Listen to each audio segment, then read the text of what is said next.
Hi Mark, I'm Alice, and my student number is 48. And I'm going to read I Have a Dream by Martin Luther King Jr. Delivered on August 28, 1963, at the Lincoln Memorial, Washington, D.C. I am happy to join with you today in what will go down in history as the greatest demonstration for freedom in the history of our nation. 50 years ago, a great American, in whose symbolic shadow we stand today, signed the Emancipation Proclamation. This momentous decree came as a great beacon light of hope to millions of Negro slaves who had been seared in the flames of withering injustice. It came as a joyous daybreak to end the long night of their captivity. But 100 years later, the Negro still is not free. 100 years later, the life of the Negro is still sadly crippled by the manacles of segregation and the chains of discrimination. 100 years later, the Negro lives on a lonely island of poverty in the midst of a vast ocean of material prosperity. 100 years later, the Negro is still languished in the corners of American society and finds himself an exile in his own land. And so, we've come here today to dramatize a shameful condition. In a sense, we've come to our nation's capital to cash a check. When the architects of our republic wrote the magnificent words of the Constitution and the Declaration of Independence, they were signing a promissory note to which every American was to fall heir. This note was the promise that all men, yes, black men, as well as white men, would be guaranteed the unalienable rights of life, liberty, and the pursuit of happiness. It is obvious today that America has defaulted on this promissory note, insofar as her citizens of color are concerned. Instead of honoring this sacred obligation, America has given the Negro people a bad check, a check which has come back marked insufficient funds. But we refuse to believe that the Bank of Justice is bankrupt. We refuse to believe that there are insufficient funds in the great vaults of opportunity of this nation. And so, we've come to cash this check, a check that will give us upon demand the riches of freedom and the security of justice. We have also come to this hallowed spot to remind America of the fierce urgency of now. This is no time to engage in the luxury of cooling off or to take the tranquilizing drug of gradualism. Now is the time to make real the promises of democracy. Now is the time to rise from the dark and the desolate valley of segregation to the sunlit path of racial justice. Now is the time to lift our nation from the quicksands of racial injustice to the solid rock of brotherhood. Now is the time to make justice a reality for all of God's children. It would be fatal for the nation to overlook the urgency of the moment. This sweltering summer of the Negro's legitimate discontent will not pass until there is an invigorating autumn of freedom and equality. 1963 is not an end, but a beginning, and those who hope that the Negro needed to blow off steam and will now be content will have a rude awakening if the nation returns to business as usual. And there will be neither rest nor tranquility in America until the Negro is granted his citizenship's rights. The whirlwinds of revolt will continue to shake the foundations of our nation until the bright day of justice emerges. But there is something that I must say to my people, who stand on the warm threshold which leads into the palace of justice. In the process of gaining our rightful place, we must not be guilty of wrongful deeds. Let us not seek to satisfy our thirst for freedom by drinking from the cup of bitterness and hatred. We must forever conduct our struggle on the high plane of dignity and discipline. We must not allow our creative protest to degenerate into physical violence. Again and again, we must rise to the majestic heights of meeting physical force with thought force. The marvelous new militancy, which has engulfed the Negro community, must not lead us to the distrust of all white people. For many of our white brothers, as evidenced by their presence here today, have come to realize that their destiny is tied up with our destiny. And they have come to realize that their freedom is inexorably bound to our freedom. We cannot walk alone, and as we walk, we must make the pledge that we shall always march ahead. We cannot turn back. There are those who are asking the devotees of civil rights, when will you be satisfied?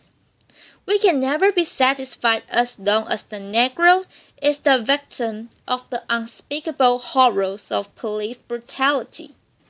We can never be satisfied as long as our bodies, heavy with the fatigue of travel, cannot gain lodging in the motels of the highways and the hotels of the cities. We cannot be satisfied as long as the Negro's basic mobility is from a smaller ghetto to a larger one. We can never be satisfied as long as our children are stripped of their selfhood and robbed of their dignity by signs stating, "For whites only." We cannot be satisfied as long as a Negro in Mississippi cannot vote and a Negro in New York believes he has nothing for which to vote. No, we are not satisfied, and we will not be satisfied until justice rolls down like waters, and righteousness like a mighty stream. I am not unmindful that some of you have come here out of great trials and tribulations. Some of you have come fresh from narrow jail cells, and some of you have come from areas where your quest for freedom left you battered by the storms of persecution and staggered by the winds of police brutality. You have been the veterans of creative suffering. Continue to work with the faith that unearned suffering is redemptive. Go back to Mississippi. Go back to Alabama. Go back to South Carolina. Go back to Georgia. Go back to Louisiana. Go back to the slums and the ghettos of our northern cities, knowing that somehow this situation can and will be changed. Let us not wallow in the valley of despair. I say to you today, my friends, and so even though we face the difficulties of today and tomorrow, I still have a dream. It is a dream deeply rooted in the American dream. I have a dream that one day this nation will rise up, and live out the true meaning of its creed. We hold this truth to be self-evident, that all men are created equal. I have a dream that one day on the red hills of Georgia, the sons of former slaves and the sons of former slave owners will be able to sit down together at the table of brotherhood. I have a dream that one day, even the state of Mississippi, a state sweltering with the heat of injustice, sweltering with the heat of oppression, will be transformed into an oasis of freedom and justice. I have a dream that my 4 little children will one day live in a nation where they will not be judged by the color of their skin, but by the content of their character. I have a dream today. I have a dream that one day, down in Alabama, with its vicious russets, with its governor having his lips dripping with the words of interposition and nullification, one day, right there in Alabama, little black boys and black girls will be able to join hands with little white boys and white girls, as sisters and brothers. I have a dream today. I have a dream that one day every valley shall be exalted, and every hill and mountain shall be made low. The rough places will be made plain, and the crooked places will be made straight. And the glory of the Lord shall be revealed, and all flesh shall see it together. This is our hope, and this is the faith that I go back to the South with. With this faith, we will be able to hew out of the mountain of despair a stone of hope. With this faith, we will be able to transform the juggling discords of our nation into a beautiful symphony of brotherhood. With this faith, we will be able to work together, to pray together, to struggle together, to go to jail together, to stand up for freedom together, knowing that we will be free one day. And this will be the day. This will be the day when all of God's children will be able to sing with new meaning. My country is of thee, sweet land of liberty, of thee I sing. Land where my fathers died, land of the pilgrim's pride. From every mountain side, let freedom ring. And if America is to be a great nation, this must become true.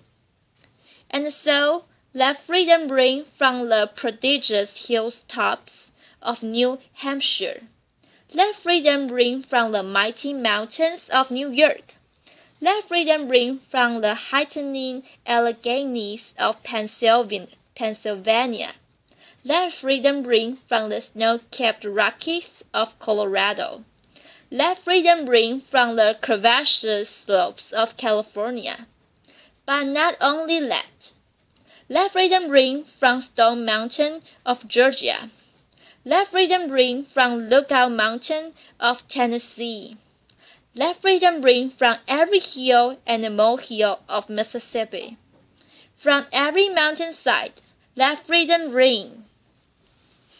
And when this happens, and when we allow freedom to ring, when we let it ring from every village and every hamlet, from every state and every city, we will be able to speed up that day when all of God's children, black men and white men, Jews and Gentiles, Protestants and Catholics, will be able to join hands and sing in the words of the old Negro spiritual.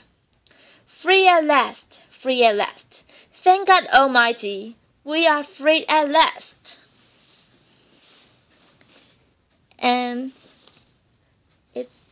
it's the end. Bye bye, Mark.